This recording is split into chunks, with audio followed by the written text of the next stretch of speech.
gentlemen, good morning, and a massive welcome to the 39th Annual Ironman World Championship, Kailua Kona, Hawaii. To all those of you from all around the world joining us on Ironman Facebook Live, welcome. We are about to commence with our professional pro press conference. My name is Paul Kay. A huge welcome to our pro athletes, a massive welcome to our international media. Thank you for joining us here at the Courtyard by Marriott King Kamehameha Beach Hotel as we get ready for the big dance on the Big Island starting bright and early Saturday morning. We're going to shortly be chatting to our athletes. This is probably the most difficult day of race week. The reason it's the most difficult day of race week is for these athletes, they've been asked the same questions a million times already, and they have to think up a new answer today. And for me, I have to think up a new question, but fortunately I've got an assistant to help me with the questions here today. For the members of the media, very shortly we'll be getting our... Once we've spoken with our athletes, you'll have your one-on-one opportunities with the athletes as well. And then thanks to the Ironman Foundation, we've got 3 ukuleles, which will be used as fundraisers. We'll get 1 ukulele that all the ladies will sign. Another one that all the gentlemen will sign, and then the third one which will have the signatures of all our guests who are here with us this morning. But I'd like to start, if you could please welcome our President and CEO of Ironman, Mr. Andrew Messick.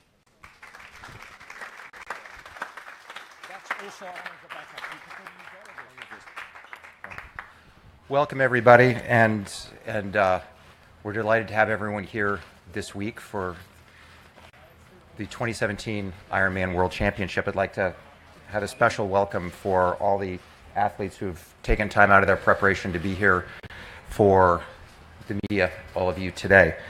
I want to talk just briefly about the overall state of Ironman before we start putting our attention and our focus rightly onto the athletes.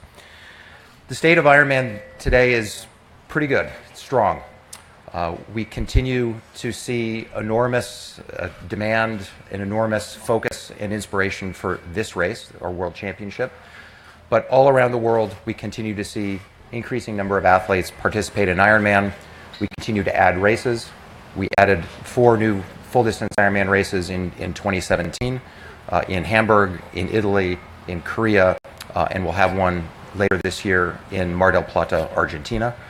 Next year, we will continue to expand our Ironman races. We have full-distance races for the first time in 3 additional countries, in Norway, in Tallinn, Estonia, and what's the fourth? And Subic Bay, the Philippines. Thank you. Thanks, Pete. Appreciate that. So the overall state of the long-distance part of the Ironman community continues to be very strong, and we expect to see an extraordinary race, certainly among the professional athletes on Saturday, but among age groupers too. Once again, this race is the hardest race in the world to get into, not only to compete in. Fewer than 3% of our age groupers will be able to qualify, and once again, almost all of the athletes were able to get a Kona slot ticket. From a 70.3 perspective, again, the overall health of Ironman is 70.3 is strong. Many of you were in Chattanooga a few weeks ago, where for the first time we had a 2-day 70.3 World Championship, and we were able to, again, for the first time, have 1 day dedicated to women's racing and 1 day dedicated to men's racing. We spent a lot of time thinking about whether that was a good idea and whether it was something that would be a net benefit for the women and the men. And I think our conclusion was that it was a big success, and we were able to showcase our professional women and our age group women in a way that we've never been able to do before. And then on Sunday, we were able to focus the effort and energy on the men. Once again, we will expand. We will have new races all over the world from a 70.3 perspective. Next year, we'll have races in Sri Lanka. We'll have races in Kazakhstan. We continue to expand and put races in new places, and we'll continue to see increased numbers of athletes from all around the world racing with us and competing. The overall demand for 70.3 World Championships next year in South Africa has proven to be really, really high. I think our decision to put 70.3 World Championships in destinations that capture the imagination of our athletes so far has proven to be the right one. And we have athletes all around the world who are focusing their year on how they're going to qualify for and participate in the race in Port Elizabeth next September. We announced South Africa at this event last year.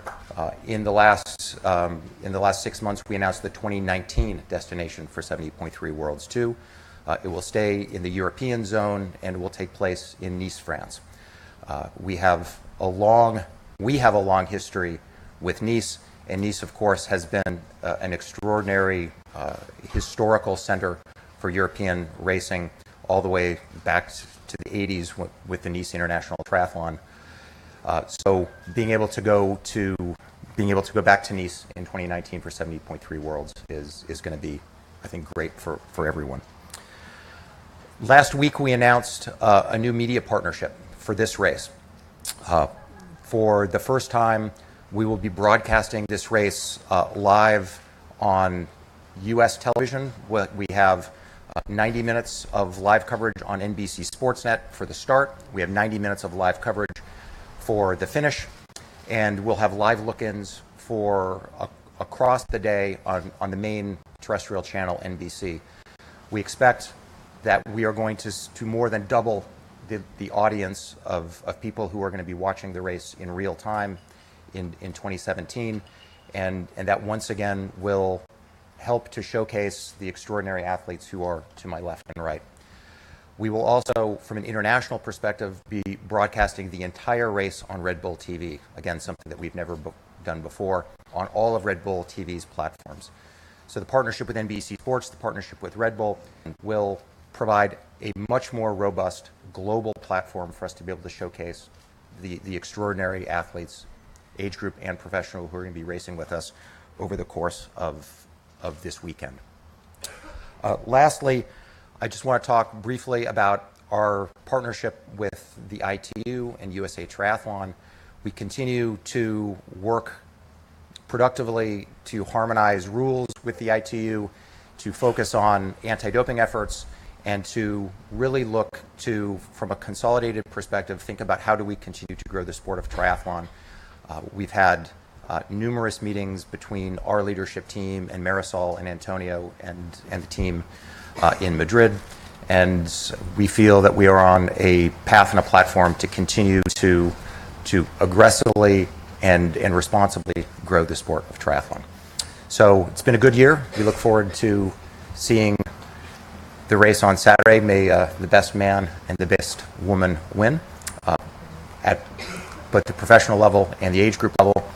And we look forward to a great 2018. Thanks very much.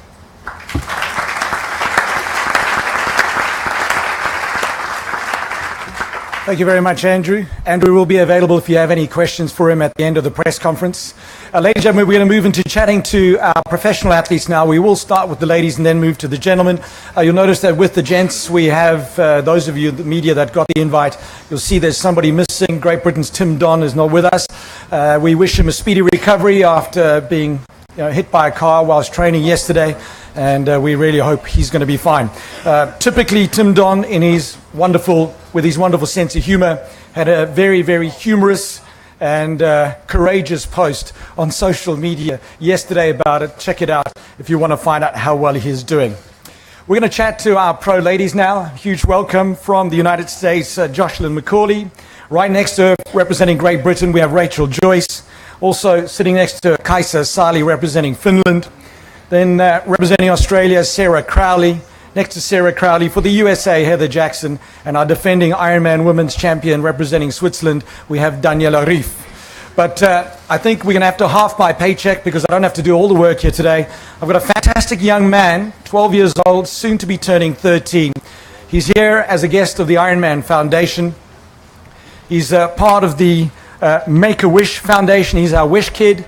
He's a young man who has his own challenges he's dealing with, and he's dealing with them extremely, extremely courageously. He has something called ALD, which I will not even try and pronounce. Maybe Nicholas can do that for us. It's a word that's got far too many letters in it. And as you know, if I was intelligent, I'd have a real job. So I'll leave that up to him. So Nicholas Perschke is here. And he was offered by the Make-A-Wish Foundation the opportunity to make a wish. And his wish at the age of 12 was to come to the Ironman World Championship. He's done the Keiki splash and dash, did extremely well there. He's met a whole bunch of our pro athletes already. He's got a ton of swag, but he says the highlight was swimming to the coffee boat and back, which he's already done. He's beat most of us. He set a new time that we'll be comparing the pros to on Saturday. And I'd like to give young Nicholas the opportunity to ask the first question of our ladies, and when we move to the men, he'll ask the first question of our men. He's right in front here. If you can give him a big cheer. This is a young man.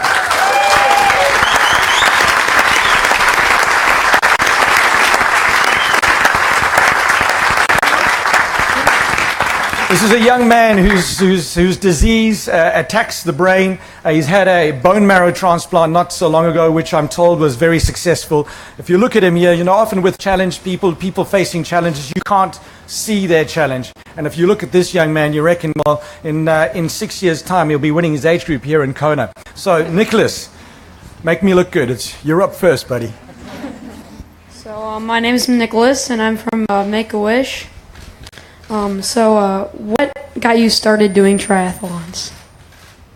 So you ladies each get a chance to answer. We'll start as you wish, or Jocelyn, you're welcome to go first. Oh, okay. Didn't mean to jump the gun. So I started doing triathlons because my sister did them, and she got me into them. I would go to her races, and I mean, as you've experienced here, it's just so electrifying atmosphere. And so I was like, well, I have to do one. And then it went from there. Mine was quite similar. I used to swim, and I was a swimmer, and I had two guys in my lane who had done something called an IRONMAN, and they kept on every swim session. They're like, "You need to get a bike. You need to get a bike." And then eventually, I got a bike, and the next thing, I did a half Ironman. And like Jocelyn, I was bitten by the bug, and have done many more since then. Cool. I was actually at your age. I was 12 when I heard about this sport, and I just instantly thought that, whoa, this must be something cool. And I wanted to try the whole Ironman thing at your age, at 12, but I didn't get permission to do the whole thing. And on one beautiful day, I anyway took my pick, ended up doing the whole 180 Ks. And I must say that after that moment, I knew that, whoa, triathlon is something for me.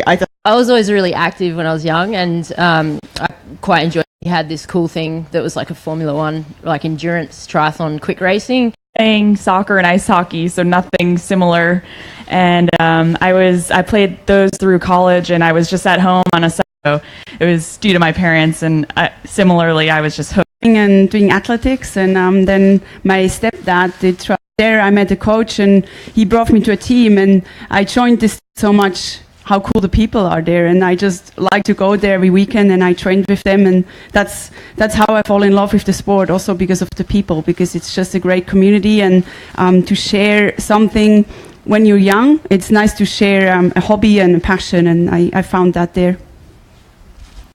So thank you very much, Nicholas. Great question. We'll send the microphone all the way down to the end again.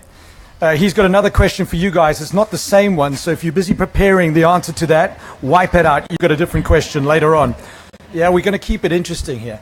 So, ladies and gentlemen, it's always great to hear from the athletes. It's going to be interesting to see if their answers are any different to my questions than what they have been in the previous 300 interviews they've done this week already. We start with Jocelyn McCauley. Don't know if a lot of you know this, but she's only able to do Saturday races, so qualifying for an Ironman World Championship and finding Saturday races is quite a challenge. She's very pleased that Kona itself is on a Saturday. Jocelyn, you feel like a winner already, right? Being invited to the press conference. I mean, your face when you heard about it. Yeah, I did not expect to be invited to the press conference. We were talking earlier, and I said, I expect me to be up there with the top women on Saturday, but I don't know who else expects me to be there. So I was very surprised, happy to be here, and happy to, yeah. 2014, you became our amateur world champion. What did you learn there that you're going to apply on Saturday? take in salt. I didn't do any of that during the run, which was a bad idea. And just go out there and enjoy it. As an amateur, I came here with the number one goal of to have fun, and I had steps to do to be able to accomplish that goal to have fun. And so it's those steps to be able to have fun that I need to focus on, and just out there, if I'm smiling, I'm having a good day. There we go. Thank you very much. Jocelyn McCauley representing the USA, and the best of luck for Saturday as we hand the microphone to Great Britain's Rachel Joyce. Ever consistent on the Big Island. And Rachel, are you tired of talking about the baby break? Did you say baby brain or baby break? Well, you can choose the topic. No, I mean, I never get tired of talking about Archie, but people might get tired of hearing about it. Like Jocelyn, I was pretty surprised to be invited to the press conference because, you know, I wasn't here last year, so it's actually got me feeling quite nervous to be back and, you know, seeing everyone. And I'm, you know, delighted to be here. It wasn't my initial plan for the year, but Kona's what gets me excited. And I kind of realized that in June, so I'm happy to be here.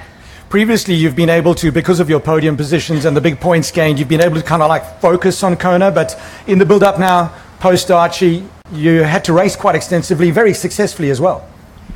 Yeah, I mean, that was part of the reason I thought I wouldn't focus on Kona for this year, because I know it, you know, your best bet is to start early in September when the qualifying period starts. But sometimes you've got to go with your heart. And after I did Ironman Boulder, I was like, I'm an Ironman athlete, not really a 70.3 athlete. And it's actually been kind of a refreshing change. You know, I've been to, this is my 8th Kona, and it's been a completely different build, a different rhythm. I've got to do races that I would never have contemplated before. And I feel like I've got fitter after every race, so I'm hoping to continue that pattern come Saturday. Thank you very much. Rachel Joyce representing Great Britain, Kaisa Sali representing Finland. No pink mountain bike on Saturday. Yeah, no pink mountain bike now, it's red and black felt bike. Kaisa, the end of 2015, a wonderful debut on the Ironman distance in Barcelona, great win in South Africa. 2016 seemed like a dream year. First time in Kona, that top 10 finishing 5th. 2017 hasn't been as easy, if we could put it that way. What have you taken away from that, and what are you bringing to the race on Saturday? Yeah, I think the year has been like a really good one. We've been working with my new coach, Shiri Linley, like really well every day, and we've had like a super duper passion in every session, and the fitness has been building really well. But yeah, maybe the results are not like, they are really good, like consistent podium finishes and things like that, but there's still lacking that one like super duper good race.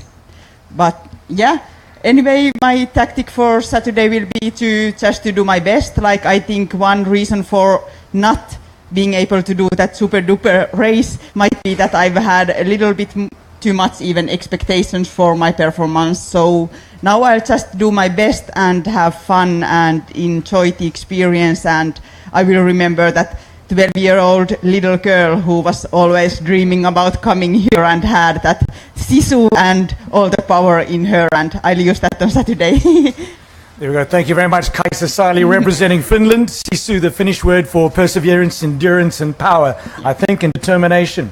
As we hand over to Australia's Sarah Crowley, what a 2017 Asia-Pac champion, European champion, ITU long distance world champion.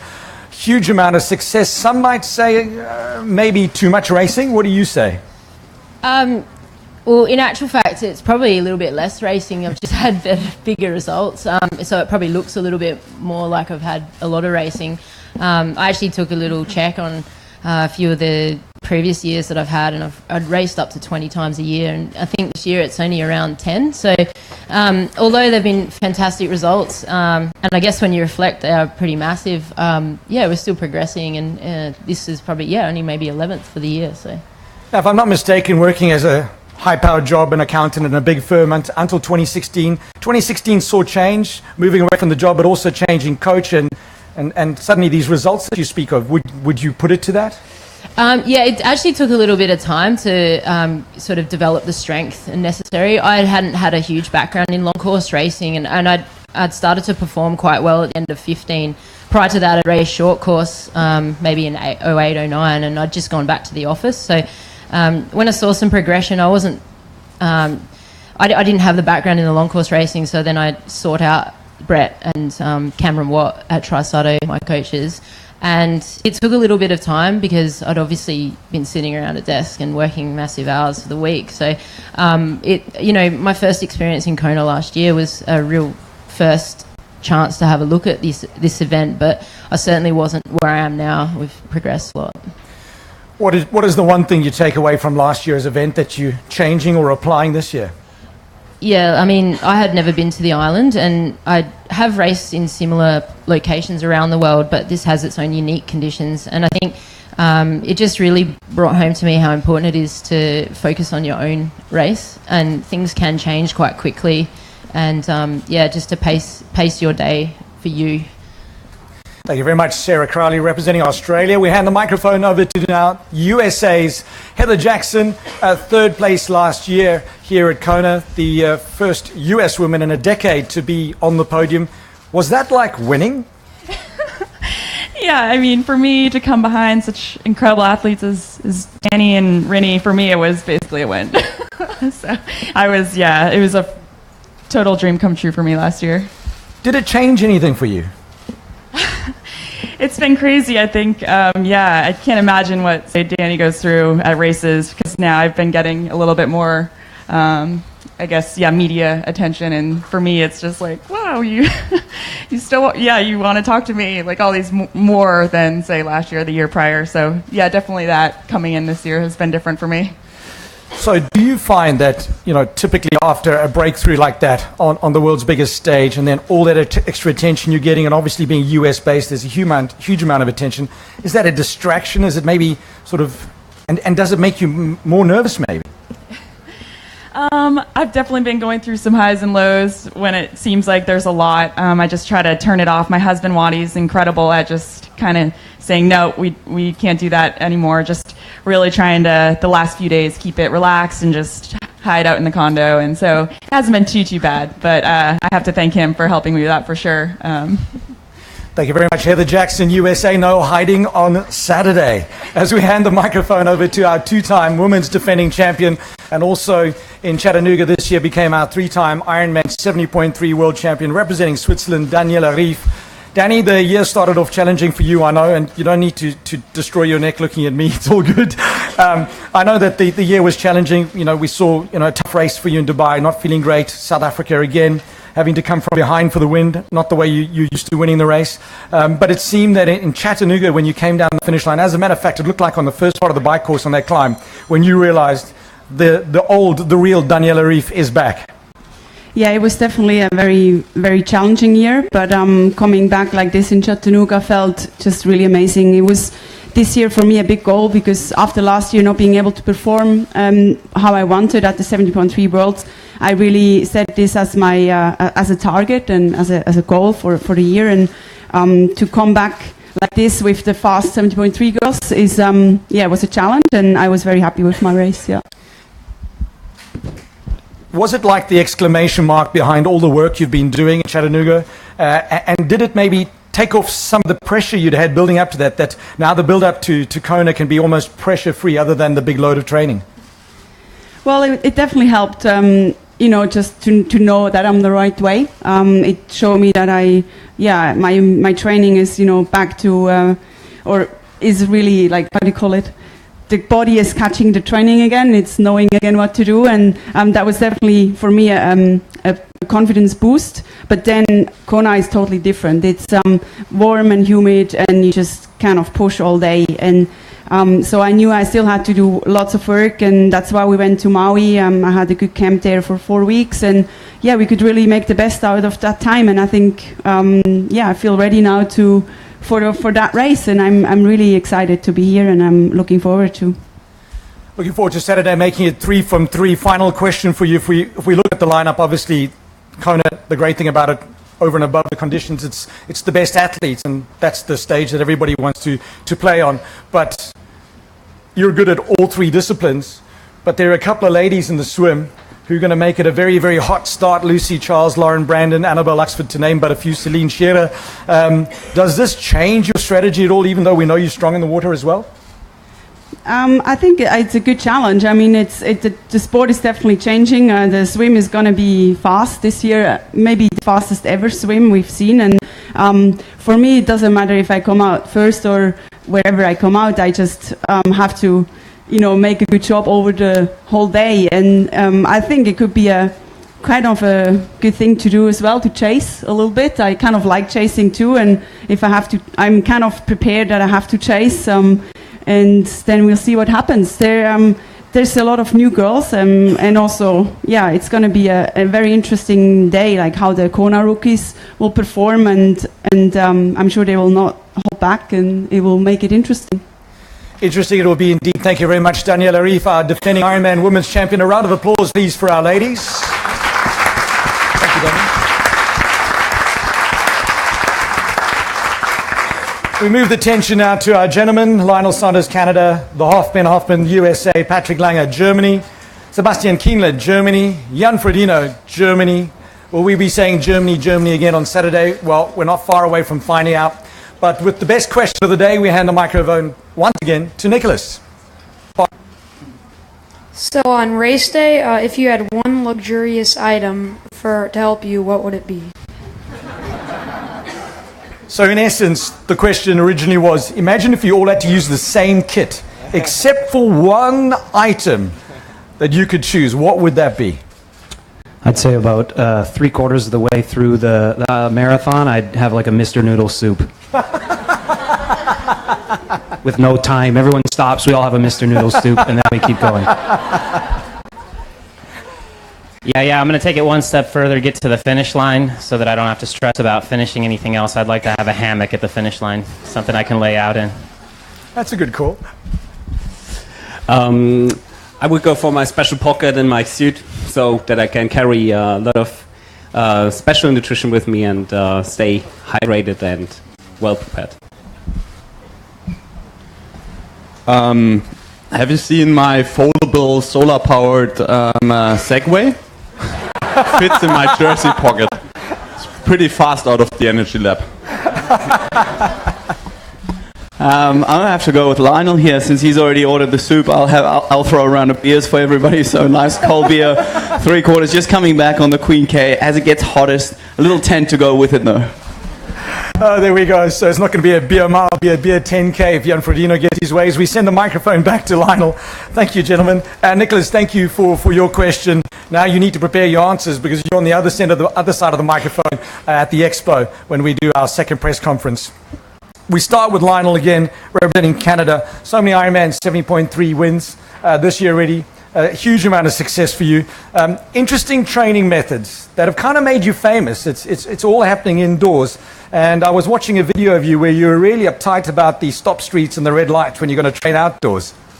Indeed, yeah. Actually, I came across the indoor training due to getting hit by cars, and basically these are false front teeth from one of those situations. And once I started training indoors, then I realized, hey, actually the quality of training is equal, if not better, than training outside.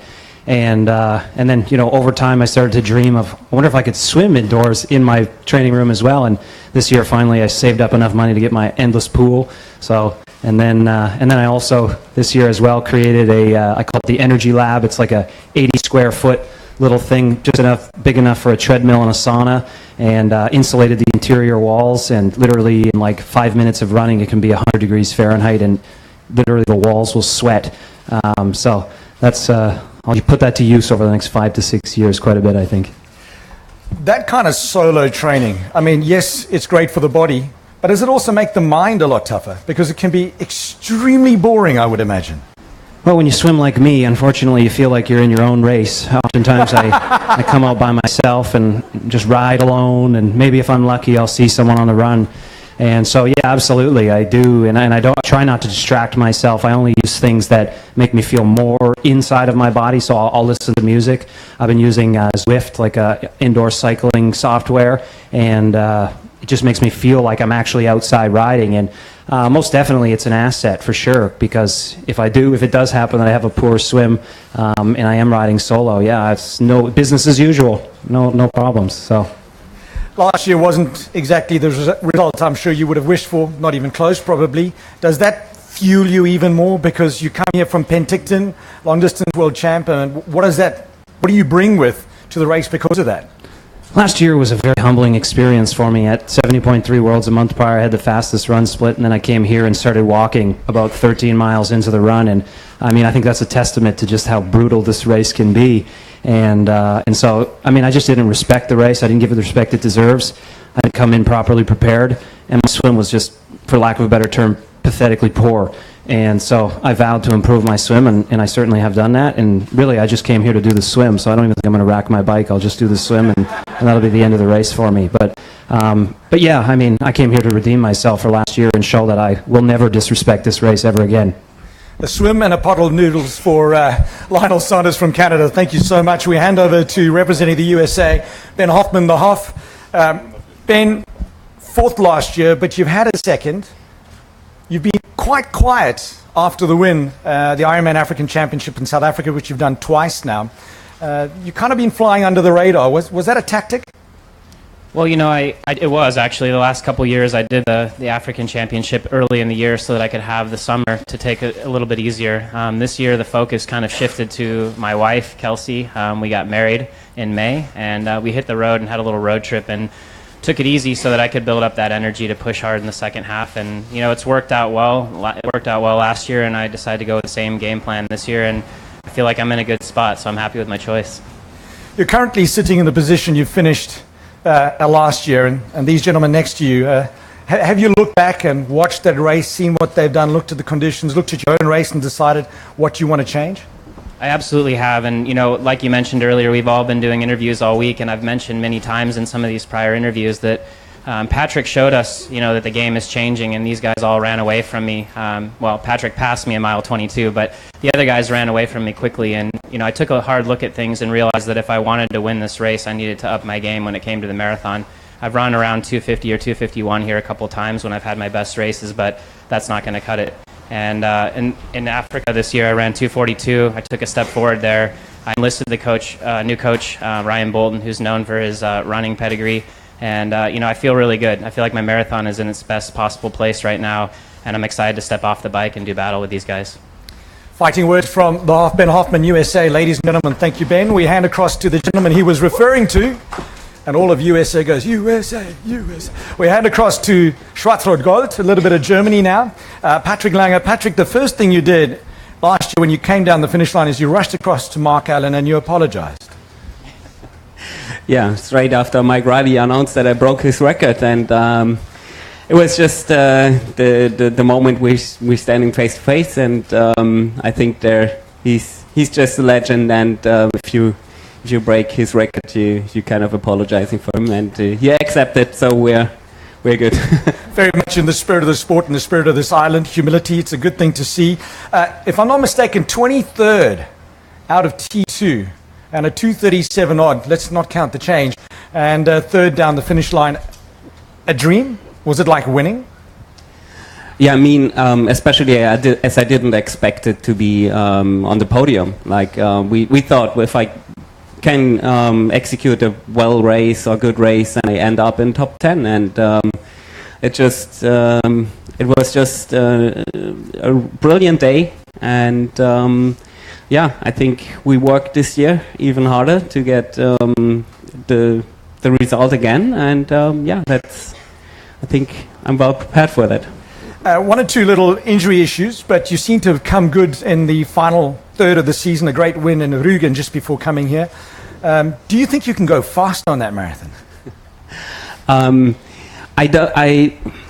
think, like Ben said, it raised the bar, and I think, yeah, the guys were working especially on the run, and I think maybe... So I hope the record will stand for 27 more years, but I don't think so. So I don't know if I can run faster, but probably I don't need it. So, and that's my goal. So I was working harder on the bike, and I hope to be much closer to the front, and then go out there for a battle with these guys. More fighting words. Can't wait to watch the battle on Saturday. Thank you, Patrick Lange. Germany, we handed over to Sebastian Kienle, second last year, former Ironman world champion, 2-time 70.3 world champion. Sebi, always try and think of what can I ask you that you haven't heard before. So in an arm wrestle with Jan Frodeno, who would win? I think I have probably a little bit bigger chances than in the race on Saturday. So I would take the battle. I mean, his arms are a little bit longer, but show us the guns. Big guns. Come on, show the guns. Big guns. Big guns. I mean, Jan looks more like a runner. I'm probably a little bit more like an arm wrestler. Sebi, but I came prepared for arm wrestling this year. Sebi, I saw a quote where you said that you think it's going to take everything you have and maybe a little bit more to beat Jan on Saturday, but surely you don't jump into the water here in the bay thinking you're racing for second. You're a winner. You want to win. It's so funny. In the last 2 weeks, I read a lot of quotes about what I said in the past 3 months about this race, and I'm always surprised how many different quotes are out there. And I think it just shows how much growth there have been in Ironman in the last couple of years. Since I can't even remember saying some of these things that are in the media.